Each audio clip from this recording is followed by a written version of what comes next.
we have the crisis of pollution and biodiversity loss. Those hit the worst by the climate crisis or the pollution crisis or the crisis of biodiversity loss are children and women. So we're raising children in an extremely unhealthy environment and we're impairing their organ function. I think the plastics treaty is so important. Yeah.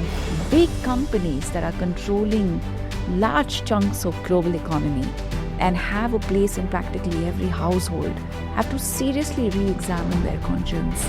These actions and these choices will be called out as human crime. Hello and a warm welcome to a very special podcast on She Diaries, brought to you by She at Work, a one-stop knowledge hub for women entrepreneurship and entrepreneurs in association with BRICS CCI WE, the women's empowerment vertical of the BRICS Chamber of Commerce and Industry. I'm your host, Gaurav Chaudhary.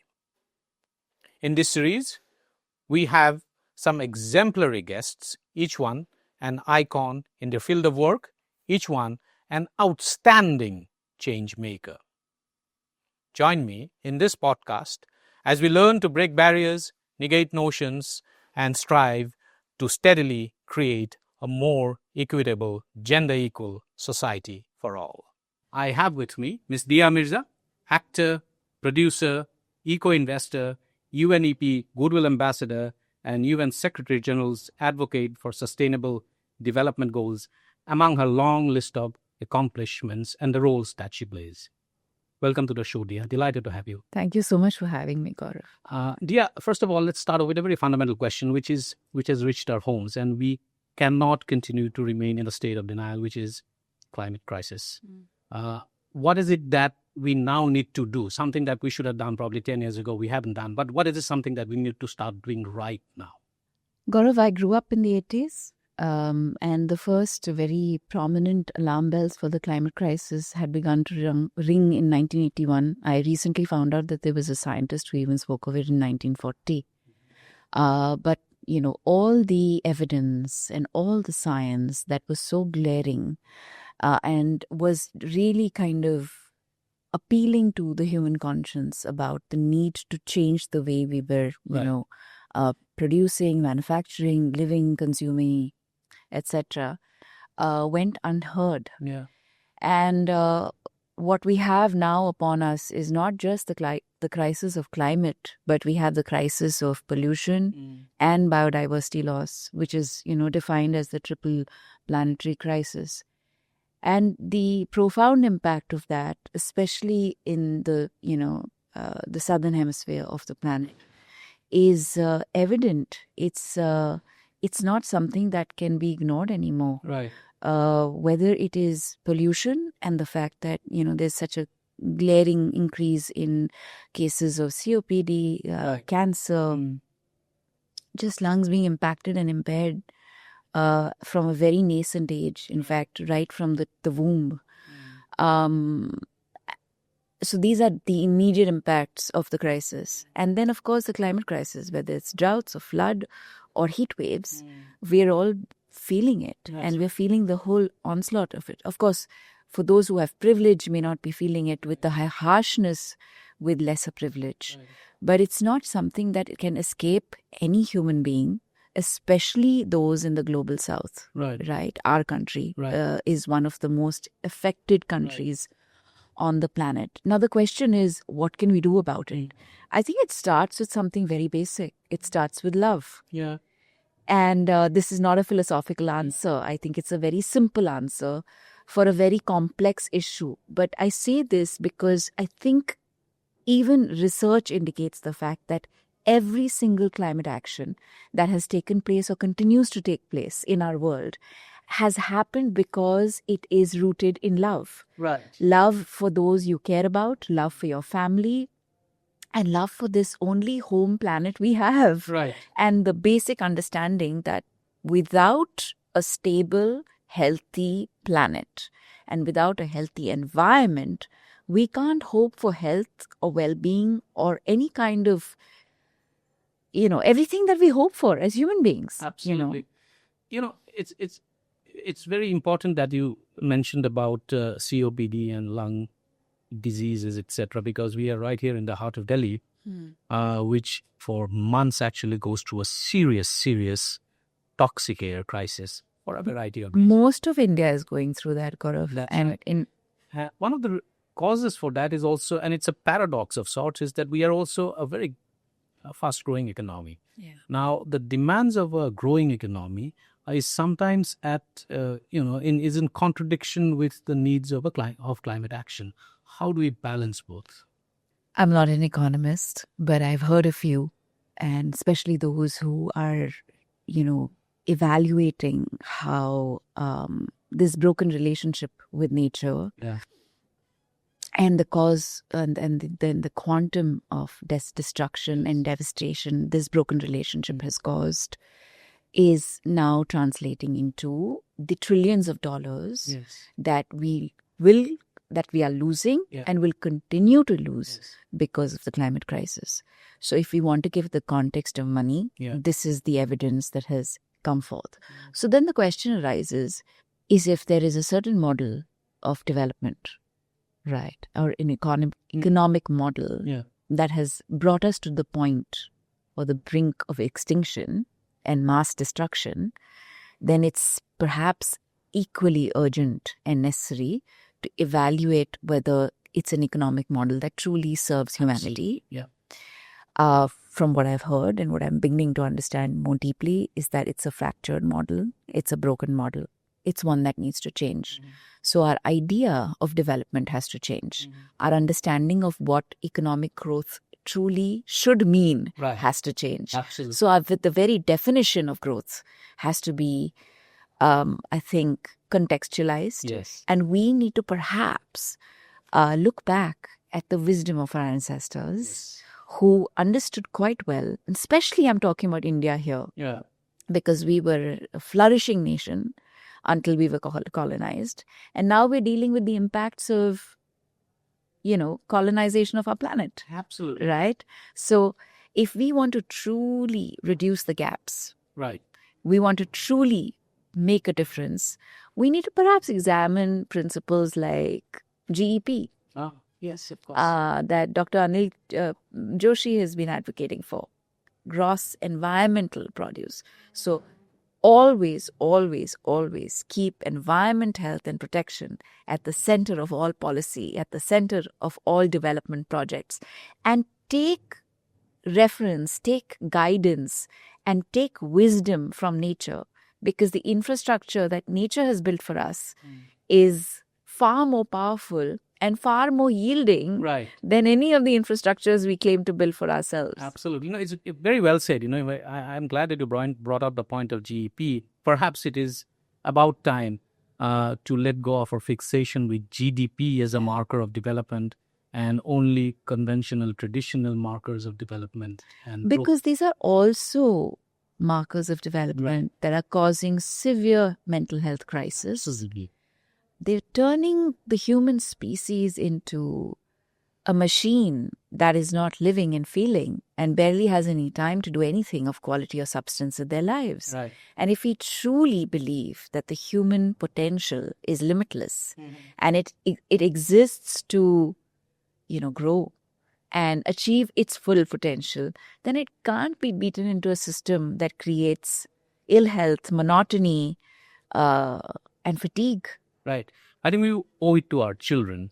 And that is something that we need to take everything in our hands as almost on a mission mode, because we have to be participative. To be fair to the governments across the world can only do as much unless we participate. As citizens, we participate. And, there's a quote that is often attributed to Muhammad Ali, who said that if you change the perspective, when you see a deer crossing the road, instead of thinking that the deer has crossed the road, perhaps we should think that the road is actually crossing the forest. And if you change the perspective, probably a development model will change. That brings me to a question. One of the worst sufferers of climate action or the pitfalls of environment that have come across and hit the world now are children. And for no fault of theirs, it's for someone else that they are suffering this toxic air. You are involved in a variety of work trying to help children in various ways. Tell me a little bit more about it. Now, how do you think we can actually make children as we can protect their health and what needs to be done by us? So you're absolutely right, Gaurav. I think those hit the worst by the climate crisis or the pollution crisis or the crisis of biodiversity loss are children and women. And I include women in this because they are also on the front lines and they do get impacted the most. So when it comes to water scarcity, women are the ones who end up walking miles, trying to, bring water back to their homes and their families. And as primary caregivers as well, they're impacted the most. Children, of course, should never have to grow up in an unhealthy environment of any kind, whether it is war or it is environmental, poor environmental health. And because an adult's organs are developed, right? And we've had the advantage of growing up in a time when the environment was healthier. And The air was crisper. We would open windows because we wanted to get fresh air. Right. The concept of fresh air in most urban centers across the world, especially in India, doesn't exist anymore. So we're raising children in an extremely unhealthy environment, and we're impairing their organ function. We're impairing their mental growth. We are creating all kinds of disabilities for them, and it's terrifying what we're doing to them. We don't even have enough data to prove how bad this is for them, but there is growing evidence of the severity of the issue. And we have numbers. We have enough and more numbers about the growing cases of cancer and heart disease and stroke, etc. I think as a mother, what really kind of makes me feel most helpless about is the disconnection between institutions and the gap between policies. I think what may really help us is if institutions could start coordinating with each other a little more, and if at something as basic as a ward level. So right now I'm in Mumbai and I have an air quality monitor at home. And on days when, the AQI level or the reading of the city is at 181 or 167 or 170, the AQI reading monitor at my home is over 240. Right? And that's happening because in a very small area, there are over 2,000 buildings under redevelopment. And that contributes to a lot of pollution. Right. Recently, the municipality of Mumbai told me that 8,000 metric tons of debris was being produced in a day. Right. Construction waste. Yes. Now, again, here is a city that is going into huge infrastructure projects. There's a lot of growth. Buildings are being constructed. Old buildings are being redeveloped. The problem is and arises from multiple things. One is that there's no coordination between the air pollution or the pollution control board and the municipalities, where they kind of tell each other, okay, we can't be giving these many projects permission all at once to build because it's going to create a toxic chamber. Absolutely. And I'm just giving you a very basic, immediate example of the gaps that we're dealing with. And then it goes beyond that, right? It's not just the Ministry of Environment, but it's the Ministry of the roadways and various ministries that need to start kind of communicating with each other a little more. Right. And I'm pretty certain that when those gaps are reduced, there will be far more action on the ground than there is evident at this stage. As a mother, I think my biggest responsibility is to ensure my child is interacting with nature every day, so that he understands the connection that he has with his natural world. Right. And then hopefully he will be a steward for the planet. But he more importantly understands the basics, that the food that he eats, the water that he drinks, the air that he breathes, all comes from the earth. Absolutely. And he needs to value that. And then जो आगे होगा वो तो बिल्कुल. बात की बात है. Yeah, you are also you are also part of Giving Pie, which is an invite-only family philanthropy. It's India's largest family philanthropy network. What role do you see of philanthropy here, in particularly in dealing with this kind of a climate crisis that has reached our doorsteps? So what we've noticed, even within Giving Pride, and we're working hard on trying to change that, is that a lot of the philanthropy is legacy philanthropy, right? So families, through generations have identified core areas of their work, and they've continued to do that work. But very few families have focused on climate or environmental protection. As an ambassador for the Wildlife Trust of India and working so closely with Sanctuary Nature Foundation now for so many years, we also realize that there is very little or no support for conservation programs in the country. A large part of the money that comes in to protect our Van Rakshaks, our forest rangers, people who are actually working on the front lines of climate change, who are working to protect the existing biodiversity that, feeds our rivers, that regulates our climate, that cleans our air, are underfunded, are struggling. And it's so hard to get, families and companies to kind of commit a substantial amount of the work that they're doing and help them see the connection between biodiversity protection and social justice. Right. Absolutely. And finally, Dia, you have been a champion of the Sustainable Development Goals, and you have been also a very vocal champion of green entrepreneurship, both as an investor as well as also an entrepreneur. And you support sustainable businesses like Green Indigo, Shumi, Biko, Alter. It's counting. What is it something that you want to tell the bigger industrialists, so far as green entrepreneurship is concerned? Because green entrepreneurship, to become scalable and also sustainable in the business sense, needs a lot of funds. And that funds will have to come from people who have seriously deep pockets and also the risk-taking ability. At this point, it appears to be a little suboptimal. What's your view?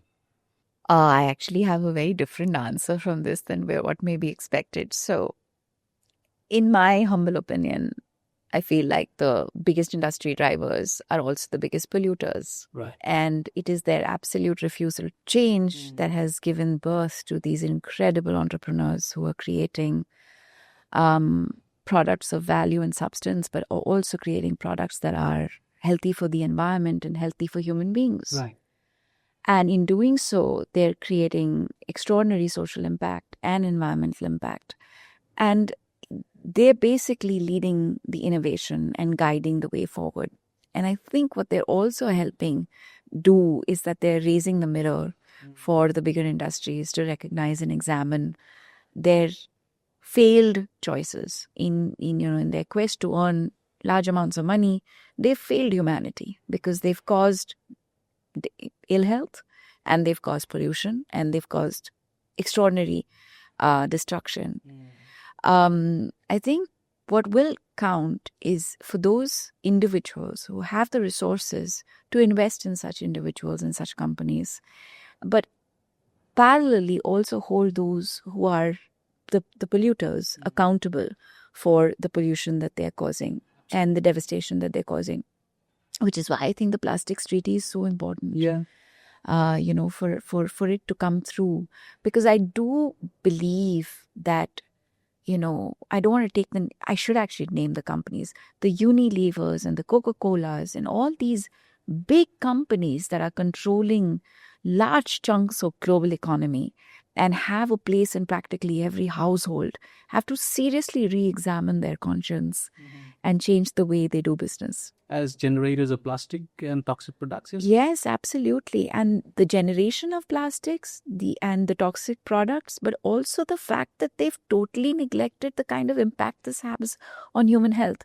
I'll give you an example. Alter is a diaper brand that I've invested in. It was born out of a parent's absolute, shock at discovering that over 7,000 chemicals are laden in regular diapers.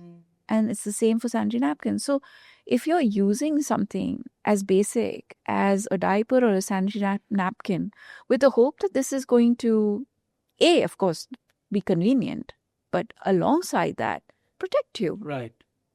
Serve you with, personal hygiene, and therefore should be healthy for you, it can't be laden with 7,000 chemicals and have plastics in it that are again causing all kinds of, human health and environmental issues, because as of recently, we've discovered practically every human being on the planet is ingesting up to 1 credit card worth of plastic a week. Do you think these large organizations are in many ways shirking the responsibility towards climate action? No, they're not just shirking. I think shirking is a very light word to use. I feel that this is, at some point in human history, these actions and these choices will be called out as human crime. It's criminal what they're doing. So in the quest for profit maximization, I think they have completely abandoned the responsibility towards sustainability. I think it's about time for them to also change the B2C model and call it business to climate rather than only business to consumer. Oh, I couldn't agree more with you, Gaurav. Absolutely. Thank you so much, Dia, for sharing your deep insights and perspective and taking the time out and dropping by to have this conversation with us. Pleasure was mine. Thank you. That's it from us for this episode. Stay tuned for more.